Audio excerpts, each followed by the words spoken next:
On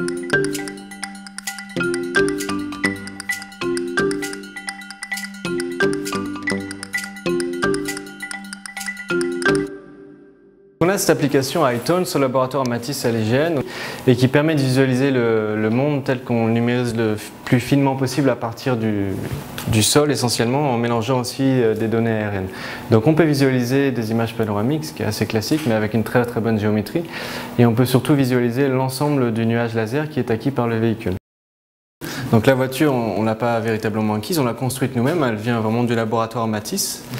Et donc ce véhicule est équipé de capteurs, de sensors qui sont très précis, qui permettent d'imager la ville en 3D de façon très précise en absolu. Donc on peut replacer la numérisation dans un contexte géographique précis. C'est pas simplement de la visualisation de panoramique comme on a par exemple justement sur Google qui font des très belles images, mais c'est pas du tout la même utilisation.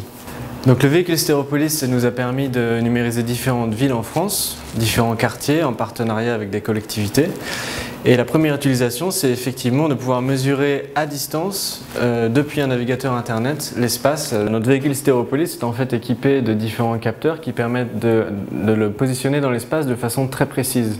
Et c'est une des spécificités de l'IGN, de calibrer très finement les capteurs et de faire différents traitements qu'on fait justement au laboratoire Matisse ici, avec des chercheurs, pour recaler le plus précisément possible les données dans leur contexte terrestre en fait. Donc vous avez un positionnement absolu de tout ce qui est numérisé de l'ordre de 20 cm en absolu, et en relatif, quand vous allez mesurer des distances, des hauteurs d'arbres, de trottoirs, vous êtes évidemment beaucoup plus précis puisqu'on est de l'ordre du millimètre. Comme on le fait sur le géoportail, on imagine en fait pouvoir intégrer cette application dans le géoportail et visualiser depuis l'espace jusqu'à la rue avec un degré de réalisme assez élevé. Donc on va pouvoir se balader comme si on était piéton, passer en mode aérien avec des modèles 3D texturés qui sont faits à l'IGN, qui sont assez précis grâce aux orthophotographies que nous faisons. Et donc de mélanger tout ça pour avoir un géoportail qui soit un peu plus dynamique que le géoportail actuel.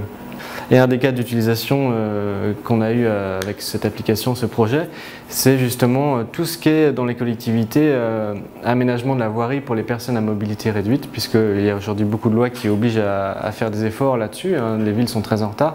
On va pouvoir mesurer des pentes, mesurer des hauteurs de trottoirs, des placements de poteaux qui ne sont pas aux normes. Des outils qui soient très précis, des outils métrologiques, donc qui permettent d'intégrer des projets d'aménagement dans un environnement le plus réaliste possible. C'est un outil qui est plus professionnel, mais on peut imaginer une utilisation grand public justement quand par exemple une collectivité va vouloir présenter un futur projet et demander l'avis des citoyens par exemple.